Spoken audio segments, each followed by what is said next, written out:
युगों से महर्षि वेदव्यास द्वारा रचित गीता को शास्त्रों में सर्वोपरि माना गया है।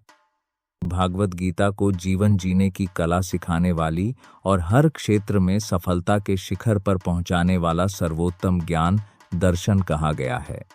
शास्त्रों में वर्णित है कि श्री कृष्ण ने अर्जुन को महाभारत युद्ध के समय कुरुक्षेत्र में गीता ज्ञान दिया, परंतु यह समझना अत्यंत आवश्यक है कि गीता ज्ञान की आवश्यकता इस घोर कलयुग की अंतिम वेला में है, जब सारे विषय विकार अपने चरम पर हैं।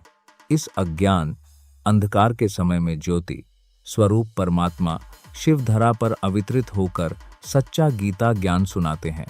इस घोर अज्ञान रात्रि के समय, जब पृथ्वी पर सभी मानवीय मूल्यों का ह्रास हुआ है और अनाचार, अत्याचार, पापाचार की अति हुई है, सदाशिव परमात्मा धरती पर अवतरित होकर अज्ञान निद्रा में सोए हुए नर नारियों का कल्याण करने के लिए श्रेष्ठ ज्ञान सुनाते हैं, जिसे शिव भगवानुवाच कहा जाता है।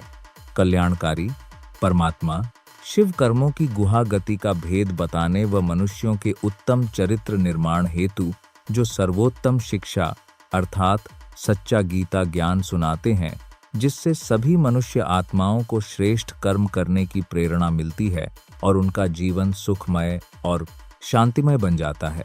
उस ज्ञान का नाम गीता अर्थात गाया हुआ है। उस ज्ञान को जिस ग्रंथ का रूप दिया गया उसे ही श्रीमद्भगवद गीता कहा गया है।